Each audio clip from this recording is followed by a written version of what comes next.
تو ان اسٹیجوں سے پڑھائی لکھائی کی باتیں بہت زیادہ ہو رہی ہیں، لیکن یہ بھی سچائی ہے کہ صرف باتیں ہی ہو رہی ہیں، یہ بھی ایک پرابلم ہے۔ پہلے باتیں بھی نہیں ہوتی تھیں، اب باتیں ہونے لگی ہیں۔ اللہ کرے کہ وہ باتیں ہم تک، ہمارے دلوں تک پہنچ جائیں، اتر جائیں، اور کچھ زمین پر ہونے لگے تو نتائج برآمد ہوتے ہیں۔ یہ کہنے سے کہ مٹھائی مجھے بڑی اچھی لگتی ہے، مٹھائی کی کمی تو پوری نہیں ہو سکتی۔ پڑھائی لکھائی کی اہمیت پر بات کر لینے سے پڑھائی لکھائی کا مسئلہ حل نہیں ہو سکتا جب تک کہ ہم گراؤنڈ لیول پر یہ کام نہ کریں۔ لیکن ہمارا پرابلم یہ ہے کہ ہم گراؤنڈ لیول کے ہیں نہیں، ہم ہوائی لوگ ہیں۔ ایک بار سبحان اللہ میں جنت مل جاتی ہے تو پھر جنت کے لیے عمل کون کرے؟ یہ ہمارا مزاج ہے۔ اللہ رب العزت ہمیں شعور عطا فرمائے۔ آمین آمین۔ اللہ نے پہلی وحی میں صرف پڑھنے کی بات نہیں کہی، بلکہ اس کے ساتھ ایک خاص قسم کی بات اور جوڑ کے پیش فرمائی، اور ارشاد فرمایا اقرا بسم ربک، اپنے رب کے نام سے پڑھیں۔ اچھا، کیا فرق ہے پڑھائی میں اور رب کے نام کے ساتھ پڑھائی میں؟ تو عزیز دوستو، فرق یہ ہے کہ جب پڑھائی صرف پڑھائی ہوتی ہے تو ہو سکتا ہے دنیا کے لیے تباہی اور بربادی کے منصوبے بنائے۔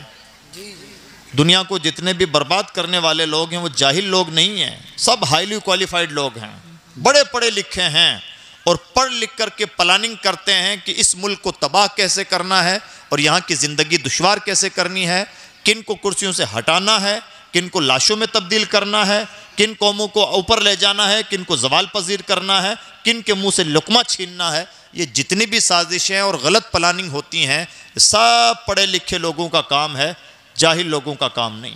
اللہ جاہل تو بیچارہ اپنے چبوترے میں بیٹھ کے بیڑی پھونک رہا ہے، اسے کیا شعور؟ یہ پڑھے لکھے لوگ ہیں، لیکن یہ وہ پڑھائی ہے جو صرف پڑھائی ہے۔ جی اللہ نے ارشاد فرمایا اقرا بسم ربک، اپنے رب کے نام سے پڑھیں۔ جب اللہ کے نام کے ساتھ کوئی پڑھائی ہوتی ہے، رب کا مطلب ہوتا ہے پالن ہار۔ اللہ وہ ہے جو پوری کائنات کو پالتا ہے۔ اللہ نے یہاں پر لفظ بھی جو قرآن پاک میں جو لفظ یوز کیا گیا وہ بھی اقرا بسم اللہ نہیں، اللہ کے نام سے پڑھو یہ نہیں، اقرا بسم ربک، اس کے نام سے پڑھو جو پوری کائنات کا پالن ہار ہے، بے شک بے شک۔ اس کے نام سے پڑھائی کرو۔ مطلب پالن ہار وہ پوری کائنات کو پالتا ہے، پوری کائنات کو روزی روٹی دیتا ہے، پوری کائنات کو رزق فراہم کرتا ہے۔ تمہاری پڑھائی ایسی قطعاً نہیں ہونا چاہیے کہ اللہ کی مخلوق کے منہ کا نوالا چھین لو۔ تمہاری پڑھائی میں کوئی بھی ایسا اینگل نہیں ہونا چاہیے کہ اللہ جن کی پرورش فرماتا ہے تم ان کے لیے تباہی اور بربادی کے منصوبے بناؤ۔ پڑھائی ہونی چاہیے لیکن رب کا نام بیچ میں ہونا چاہیے، اس لیے کہ جب پڑھائی سے رب کے نام کا رشتہ ٹوٹتا ہے تو ایسی پڑھائی دنیا کے لیے تباہی اور بربادی کا منصوبہ بناتی ہے، اور جب کسی پڑھائی کے ساتھ رب کا نام جڑ جاتا ہے تو وہ اللہ کی مخلوق کا درد اپنے سینے میں رکھتی ہے۔ بے شک بے شک بے شک۔ یہ علماء، ابھی مولانا ناظم صاحب نے ایک شعر پڑھا اللہ کی مخلوق کی خدمت کرنے کا۔ حدیث پاک میں بکثرت تاکید آئی، بلکہ حدیث پاک میں یہاں تک فرمایا گیا، مسلم شریف کی حدیث، من استطاع منکم ان ینفع اخاہ فلینفعہ، اگر تم سے یہ ہو سکتا ہے کہ تم اپنے کسی بھائی کو فائدہ پہنچا سکتے ہو تو پہنچا کیوں نہیں دیتے؟ بے شک ہمیں مزاج دیا گیا کہ ہمیں زیادہ سے زیادہ اللہ کی مخلوق کو فائدہ پہنچانا چاہیے۔ بے شک یہ وہ پڑھائی ہے جس میں اللہ کا نام بیچ میں آتا ہے۔ مطلب یہ ہے کہ قرآن پاک نے گویا پڑھائی کا ہمیں یہ کانسیپٹ دیا ہے، پڑھائی ہونی چاہیے لیکن ہمیشہ رب کے نام سے اس کا جڑاؤ ہونا چاہیے، پڑھائی ہونی چاہیے، دینداری کا ماحول ہونا چاہیے، پڑھائی ہونی چاہیے لیکن پڑھائی سے پہلے اسلام ہونا چاہیے۔ جہاں جہاں اس طرح کی تعلیم ہوگی وہ تعلیم مثبت رنگ لائے گی، اور جہاں جہاں صرف تعلیم ہوگی رب کے نام کی ربوبیت کا واسطہ بیچ میں نہیں ہوگا، ایسی تعلیمیں دنیا کے لیے تباہی اور بربادی کی پلاننگ بھی کر سکتی ہے۔ اللہ اکبر اللہ۔ آگے اور تصور دیا گیا، اقرا وربک الاکرم، تم پڑھو تمہارا رب بڑا کریم ہے۔ کیسی انوکھی بات، ایسا لگتا ہے جیسے قرآن پاک موٹیویٹ کر رہا ہے۔ آج بڑی تعداد میں ہم ایسا پائیں گے کہ بچے پڑھائی کا پریشر اتنا زیادہ قبول کر لیتے ہیں کہ وہ سوسائڈ تک جا پہنچتے ہیں۔ اللہ کا شکر ہے کہ ہم کلمہ گو لوگ کتنے بھی خاطی و پاپی سہی، محض اسلام کا قلادہ گردنوں میں ہونے کی وجہ سے اللہ کے فضل سے مایوسی کے اس درجے تک نہیں پہنچتے کہ اپنی جان سے ہاتھ دھو بیٹھیں، اور یہ بھی اسلام کا چھوٹا احسان ہم پر نہیں ہے، بہت بڑا احسان ہے۔ ورنہ ہم دنیا کو دیکھتے ہیں کہ بڑے بڑے نامی گرامی خاندانوں کے بچے کس طرح سے بے موت مر رہے ہیں۔ بے شک بے ہر شک۔ گناہ گاری کے باوجود اسلام نے ہماری آبرو بچا رکھی ہے جی کہ ہمیں مایوسی کی اس دہلیز تک نہیں جانے دیتا۔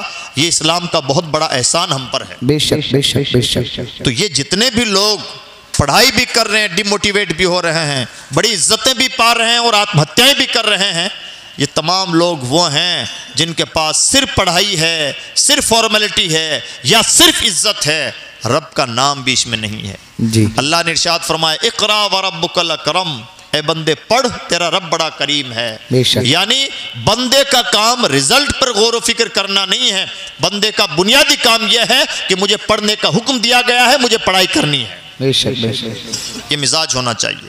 عزیز دوستو، آج کے دور میں پڑھائی کے اینگل سے ہماری بہت بڑی ضرورت ہے کہ ہم اپنے گھروں میں، اپنی سوسائٹی میں، اپنے پورے علاقوں میں پڑھائی لکھائی کا نہایت باضابطہ ماحول بنائیں۔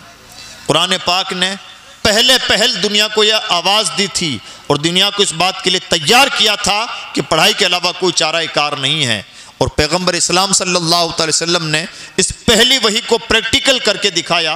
حضور نبی اکرم صلی اللہ علیہ وسلم نے ایسے افراد تیار فرمائے کہ جن کے علم کا کوئی جواب نہیں۔ مثال کے طور پر ہم سب بارہا حدیث پاک سنتے ہوں گے، حضرت مولا کائنات کے بارے میں حضور نبی اکرم صلی اللہ علیہ وسلم نے ارشاد فرمایا، میں علم کا شہر ہوں، علی اس کا دروازہ ہے۔ حضرت عبداللہ ابن عباس رضی اللہ تعالیٰ عنہ اپنے متعلق خود ارشاد فرماتے ہیں، اگر میرے اونٹ کی نکیل بھی گم ہو جاتی ہے تو قرآن پاک سے تلاش کرتا ہوں۔ حضرت سیدنا فاروق اعظم رضی اللہ تعالیٰ عنہ کے نے مدینہ منورہ میں اعلان عام فرمایا تھا، اور مسلم شریف میں وہ حدیث کوڈ ہے۔ حضرت سیدنا عمر فاروق اعظم رضی اللہ تعالیٰ عنہ نے اعلان عام فرمایا، لا یبی فی سوقنا الا من قد تفقہ فی الدین، ہمارے بازار میں شاپنگ کے لیے وہی آیا کرے جو اپنے وقت کا مفتی ہو، جس کے غلاموں کا پایہ علم یہ ہو، جس کے غلاموں نے ایسا انوائرمنٹ چینج کر دیا ہو۔ کیا آج یہ کوئی کہہ سکتا ہے کہ ہمارے گاؤں میں، ہمارے شہر میں ایسے لوگ رہتے ہیں جنہوں نے کم سے کم یہاں تک پڑھائی کر رکھی ہے؟ کیا کوئی ایوریج سے ایوریج کوئی کلاس ہے؟ کوئی کلاس نہیں ہے۔ ایک سے جاہل، انگوٹھا ٹیک، ہر طرح کے لوگ مل جاتے ہیں۔ کیا شان ہے اس پیغمبر کے غلاموں کی، سبحان اللہ، جس کا غلام یہ اعلان عام فرما رہا ہے کہ ہمارے بازار میں شاپنگ کے لیے وہی آئے جو فقیہ ہو، جو مفتی ہو۔ اللہ اکبر اللہ اکبر، اگر اونٹ کی نکیل بھی گم ہو جاتی ہے تو قرآن پاک سے تلاش کرتے ہیں۔ اللہ اکبر۔ جس نے ایسے اسٹوڈنٹ تیار کیے، اس طرح کے افراد تیار فرمائے، ماننا پڑے گا کہ اس سے بڑی علمی شخصیت کوئی نہیں ہو سکتی، اور اس سے زیادہ انقلاب آفرین شخصیت بھی کوئی نہیں ہو سکتی۔ بے شک بے شک۔ پیغمبر اسلام نے پریکٹیکل طور پر علم کو اس طرح سے عروج عطا فرمایا اور علمی دنیا کو اس طرح سے جگمگاہٹ عطا فرمائی۔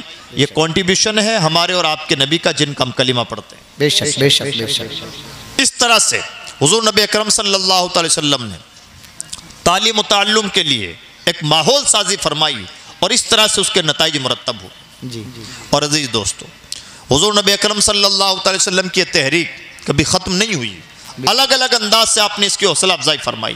جیسے حضور نبی اکرم صلی اللہ علیہ وسلم مسجد میں تشریف لے گئے تو آپ نے دیکھا کہ کچھ صحابہ کرام ہیں، ایک کونے میں کھڑے ہیں اور عبادت میں مصروف ہیں، اور دوسری طرف کچھ لوگ تھے جو علمی مباحثہ کر رہے تھے، مذاکرہ کر رہے تھے۔ یعنی صحابہ کی عادت ہوتی تھی کہ کچھ صحابہ دن میں بھی حضور کے پاس موجود رہتے تھے، اور کچھ صحابہ کو دن میں موقع نہیں مل پاتا تھا، تو رات میں یا جب بھی انہیں موقع ملتا وہ حضور کی بارگاہ میں حاضر ہوا کرتے۔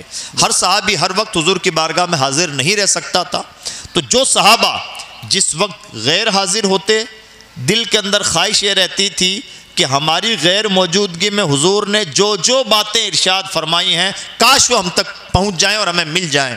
تو اس کے لیے وہ آپس میں ایک دوسرے سے ڈسکشن کیا کرتے تھے، مذاکرے کیا کرتے تھے، آپس میں ایک دوسرے سے باتیں کیا کرتے تھے، تاکہ حضور نے ہماری غیر موجودگی میں جو باتیں کہی ہیں ان سے بھی ہم محروم نہ رہیں۔ جی تو کچھ صحابہ ایک طرف مسجد کے ایک کونے میں عبادت میں مصروف ہیں، اور دوسری طرف کچھ صحابہ کرام وہ ہیں جو علم مذاکرہ کر رہے ہیں۔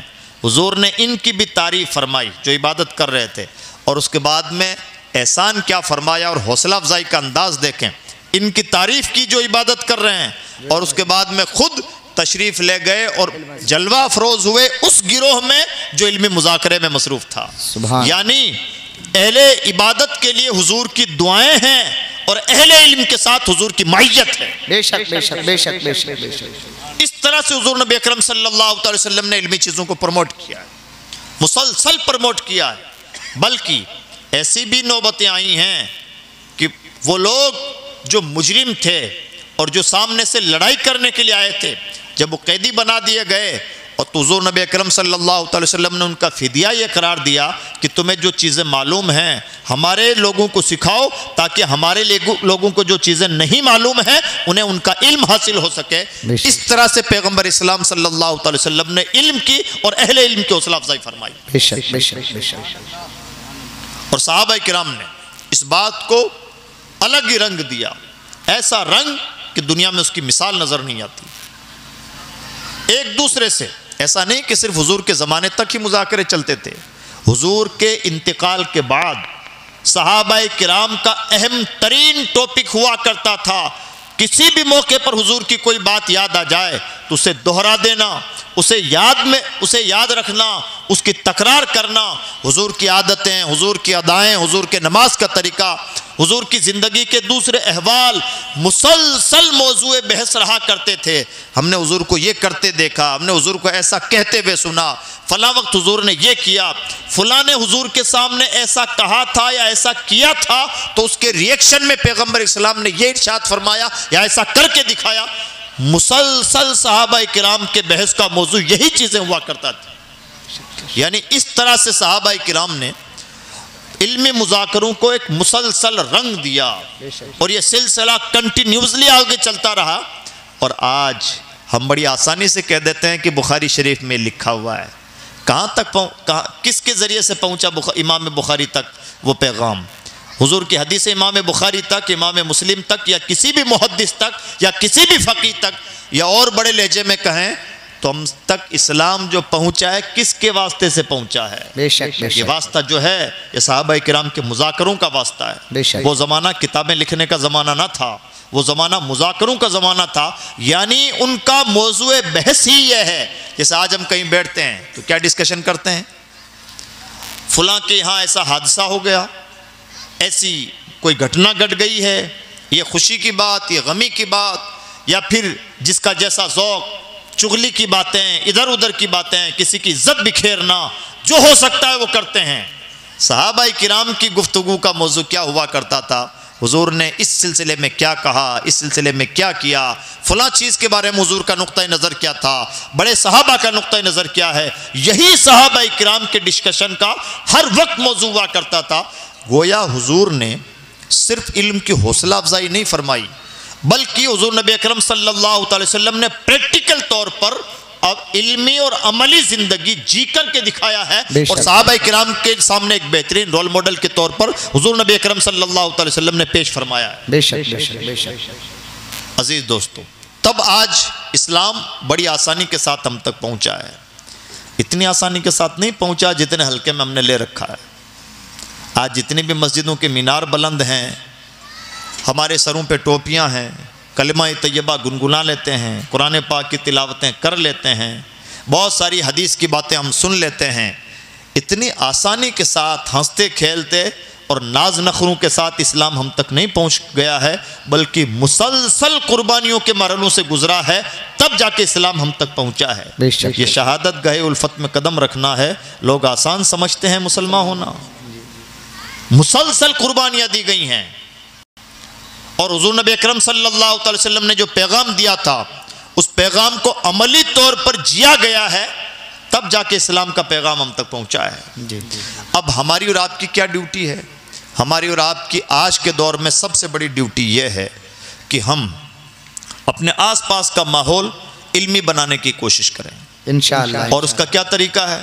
اس کا طریقہ یہ ہے کہ جو پہلے سے مدرسے قائم ہیں ان مدرسوں میں کوالٹی ایجوکیشن دیں، مضبوطی پیدا کریں، اس لیے کہ مضبوط تعلیم کے بغیر کوئی چارہ کار نہیں ہے۔ بے شک رسمی اور روایتی تعلیم کو تعلیم نہیں کہا جاتا، اور روایتی تعلیم روایتی انسان تیار کرتی ہے، انقلاب آفری انسان تیار نہیں کرتی۔ بے شک بے شک سیم جتنے بھی اسکول ہیں ان اسکولوں میں کوالٹی دینے کی کوشش کریں، اور جب اسکول یا مدرسے کی بات آئے تو اس وقت ہم یہ بھول جائیں کہ یہ فلاں صاحب کا اسکول ہے اور یہ فلاں صاحب کا مدرسہ ہے۔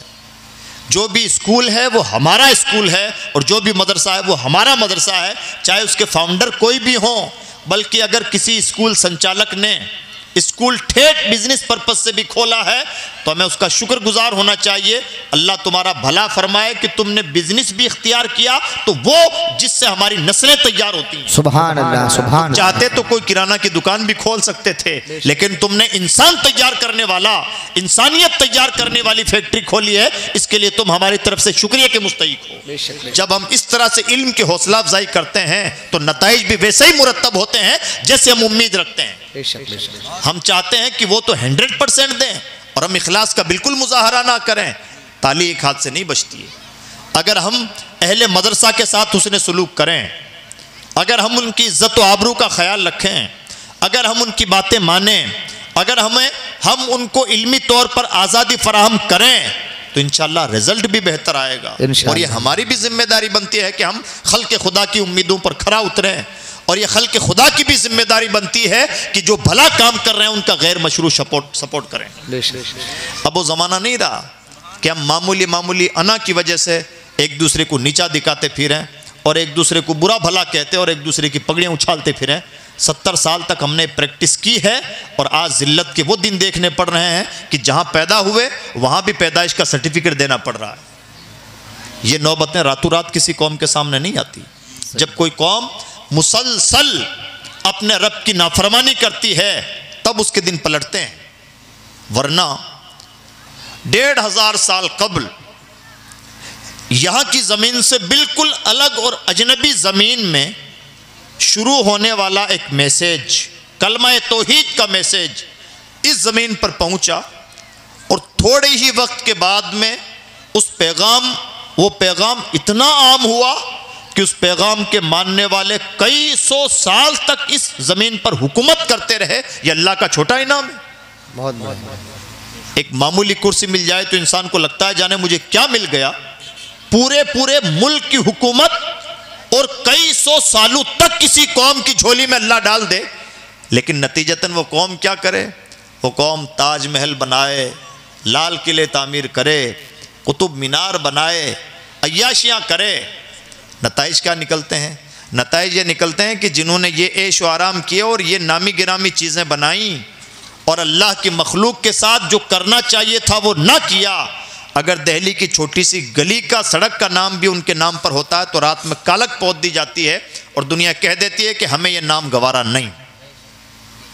یہ نوبتیں راتوں رات نہیں آتی ہیں، اور آج بھی ہم کیا کر رہے ہیں؟ بڑے لوگوں کی عیاشیوں کا لیول الگ تھا تو الگ انداز سے عیاشیاں کی۔ عرب کی عیاشی کا لیول یہ ہے کہ سونے کے باتھ روم بنا سکتے ہیں تو بنا رہے ہیں، اور ہماری حیثیت یہ ہے کہ مہنگے ہوٹلوں میں کھانا کھا سکتے ہیں تو کھا رہے ہیں۔ عیاش وہ بھی تھے، عیاش یہ بھی ہیں، اور عیاش ہم بھی ہیں۔ عیاشی نہیں گئی ہے مزاج سے، نہ ہمارے ناز نخرے کم ہوئے ہیں۔ کون سا موقع ہے جب ہماری شادیاں سادہ انداز سے ہو جاتی ہوں؟ کہنے کے لیے بہت کچھ کہہ دیتے ہیں، کرتے نہیں۔ نتیجہ کیا ہے؟ آج بھی تو جہاں کے تہاں کھڑے ہیں۔ خون پانی سے زیادہ سستا یوں ہی نہیں ہوتا ہے۔ جب کوئی قوم مسلسل اپنے رب کی نافرمانی کرتی ہے تب اللہ رب العزت ایسے اسباب پیدا ہوتے ہیں کہ وہ قوم لوگوں کی ٹھوکروں میں فٹ بال بن کے رہتی ہے۔ لیکن بڑا کریم ہے، راتوں رات نہ کسی کو گراتا ہے نہ راتوں رات اٹھاتا ہے، آہستہ آہستہ بار بار مہلت دیتا ہے، اور جب مہلتوں کا مس یوز ہوتا ہے تو اس کی بے زبان لاٹھی جب انتقام لیتی ہے تب اس قوم کو ذلیل و رسوا ہونے سے کوئی نہیں بچا سکتا۔ بے شک بے شک۔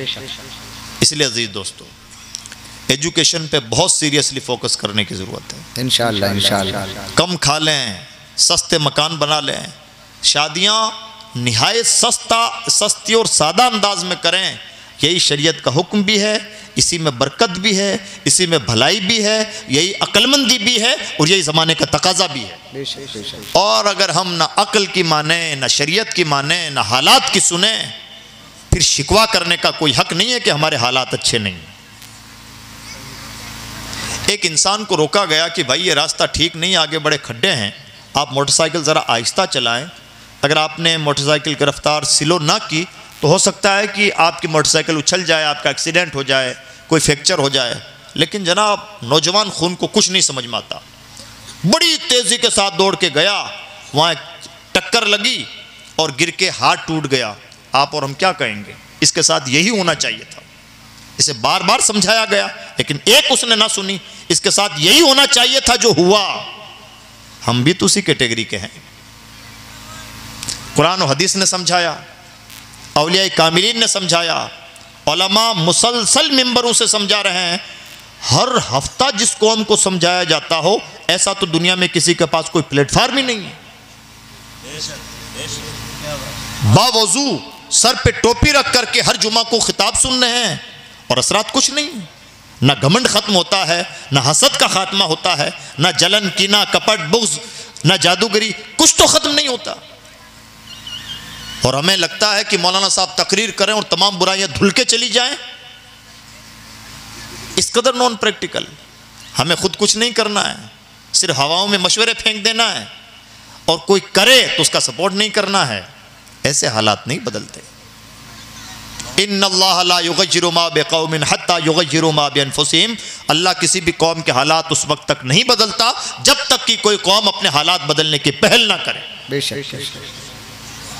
اس لیے عزیز دوستو، اپنے بچوں کی تعلیم پر فوکس کیجیے، اپنے علاقوں کی تعلیم پر فوکس کیجیے، اچھے اسکول، اچھے مدرسے، کوالٹی ایجوکیشن، اور اس کے بعد اپنے گھروں میں تعلیم کا ماحول بنائیے۔ مجھے معاف کیجیے گا، آپ کے چہرے بتا رہے ہیں کہ آپ کتنے پڑھے لکھے ہیں۔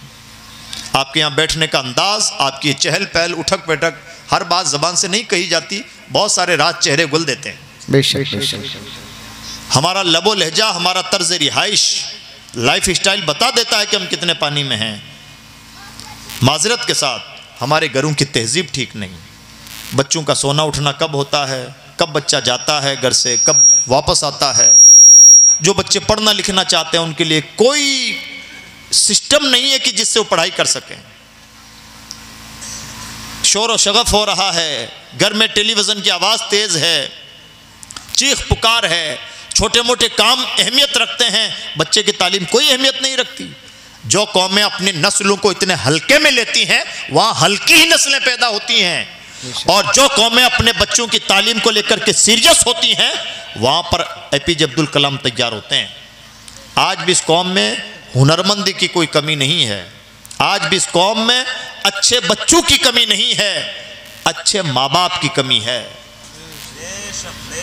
پیرنٹنگ اچھی ہو تو نسلیں خود بخود اچھی ہو جاتی ہیں۔ پرابلم یہ ہے کہ ماں باپ کو کچھ پڑھی ہی نہیں ہے۔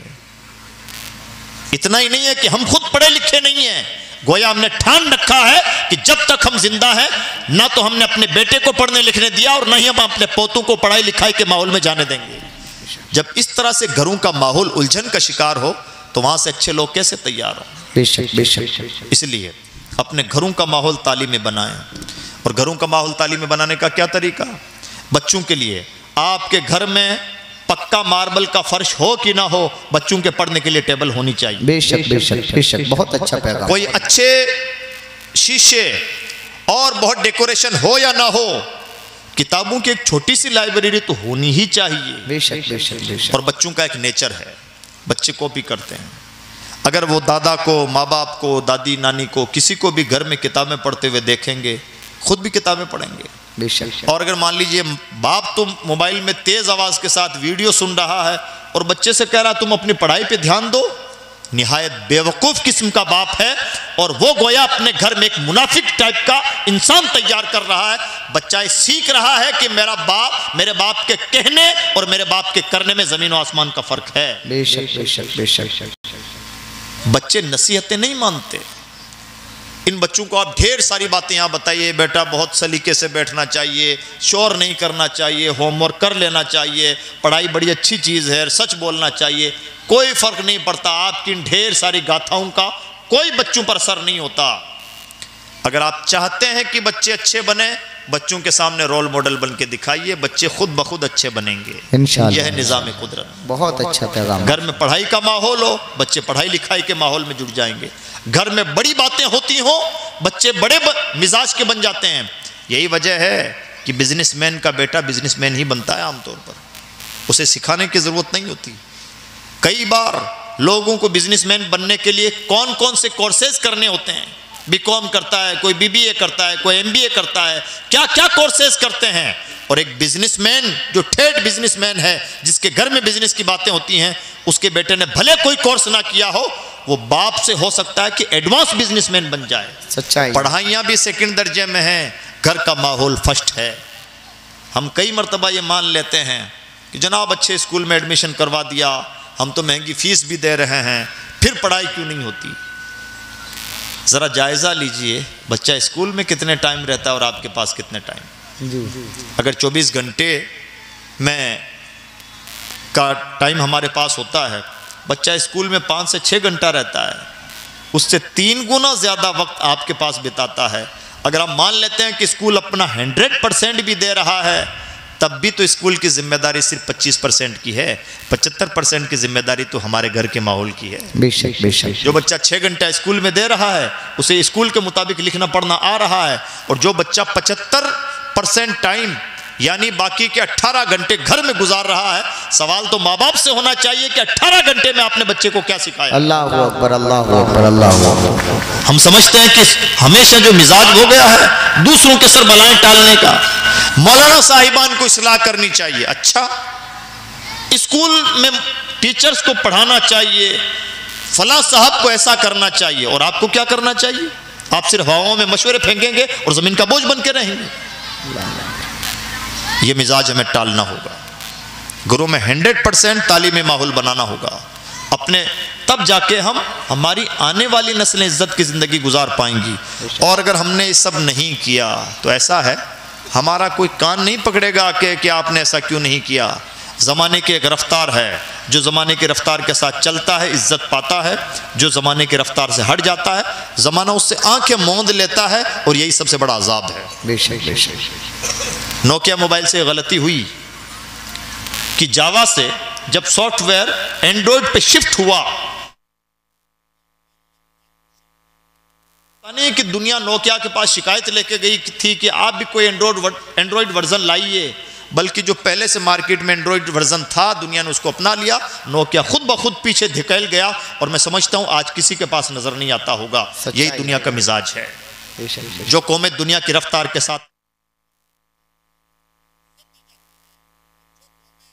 دنیا کے کندھے سے کندھا ملا کے چلنے کا ہنر نہیں رکھتی، کچھ نہیں ہوتا ان کے ساتھ، دنیا ان سے آنکھیں موند لیتی ہے۔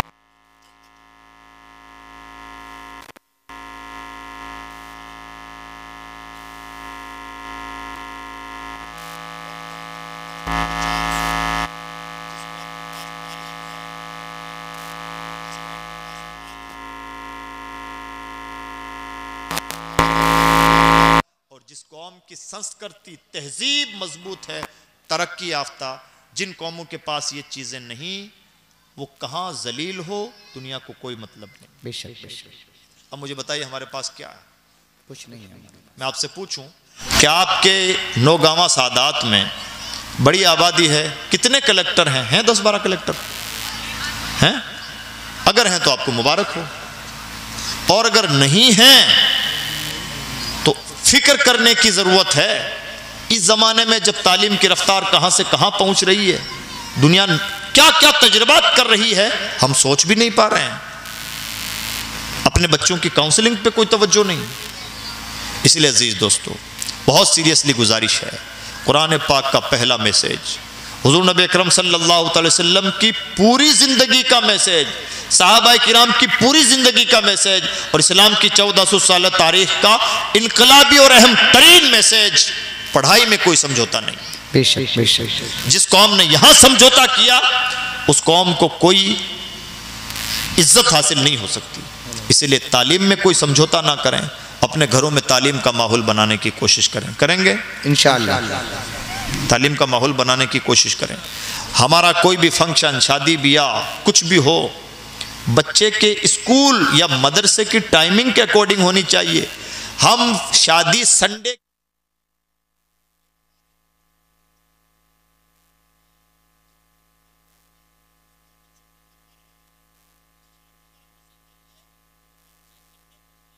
سنڈے کو ہی آپ کی پروگرامنگ ہونی چاہیے۔ آپ بچوں کو اور تعلیم کو اتنی اہمیت تو دیجئے۔ ہو سکتا ہے کہ جن بچوں کی مہنگی مہنگی شادیاں کر کے بھی آپ کو عزت نہیں ملتی، آپ کے بچے کی تعلیم آپ کو وہ عزت دلا دے جس کا آپ نے کبھی تصور نہ کیا۔ سبحان اللہ، سبحان اللہ، سبحان اس اللہ۔ سے بہت اچھا کہ آپ اپنے بچے کی شادی پر 50 لاکھ خرچ کریں، بہت اچھا ہوگا کہ آپ اپنے بچے کی تعلیم پر 15 لاکھ ہی خرچ کر دیں۔ 50 لاکھ تو اس بچے کے قدموں میں ڈھیر رہیں گے اگر وہ بچہ کامیاب ہو گیا۔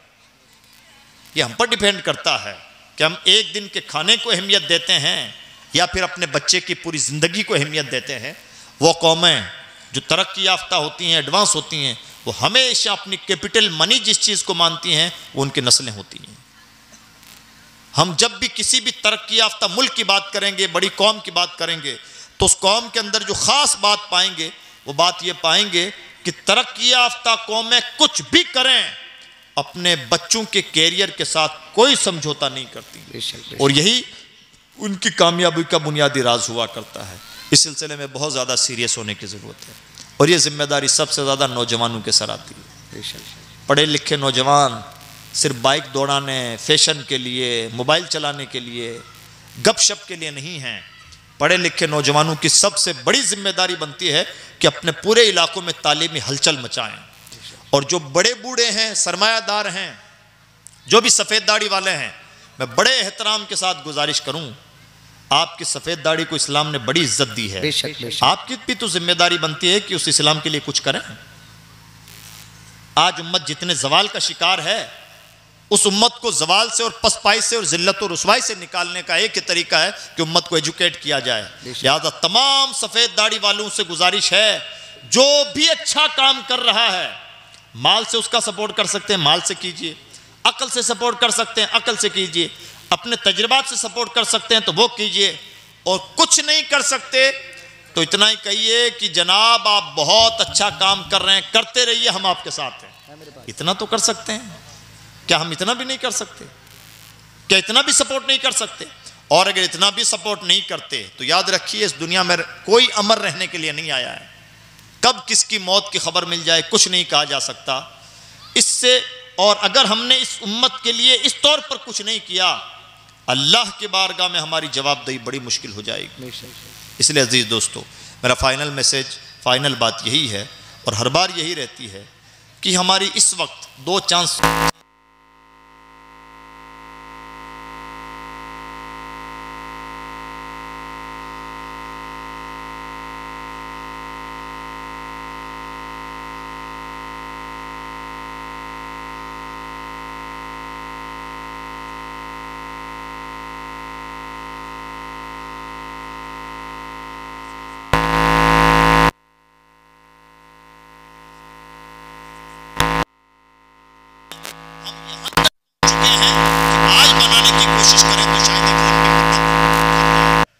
فی الوقت ہمارے پاس دو آپشن ہیں۔ پہلا کام یہ ہے کہ ہم اپنے قوم کو تعلیم دینے پر زور دیں، اور دوسرا کام یہ ہے کہ ہم اپنے قوم کو مالی طور پر اپنے پاؤں پر کھڑا کرنے کی کوشش کریں، یعنی قوم کو زیادہ سے زیادہ بزنس مین بنائیں، زیادہ سے زیادہ ورکشاپ آیوجت کریں، ہنرمندی سکھائیں، ان کے ہنر کو سرٹیفائیڈ کریں، اور نئے نئے میدانوں میں لوگوں کو اتاریں۔ یہ دو کام ترجیحی طور پر آج کے دور میں ہمیں کرنے چاہیے۔ یہ سمجھداروں کا آج کے دور میں سب سے بڑا ہوم ورک ہے۔ میں امید کرتا ہوں کہ انشاءاللہ ہم اپنی بساط کے مطابق کچھ کرنے کی کوشش کریں گے، اور اللہ کی بارگاہ میں دعا بھی کریں گے کریم ہمیں اس وقت تک موت نہ ملے جب تک ہم اپنے زندگی میں پیدا ہونے کا مقصد پورا نہ کر ڈالیں، یا امت کی کوئی نہ کوئی خدمت نہ کر دیں۔ اللہ رب العزت کی بارگاہ میں دعا ہے کہ پروردگار ہمیں کہنے سننے سے زیادہ عمل کرنے کی توفیق عطا فرمائے۔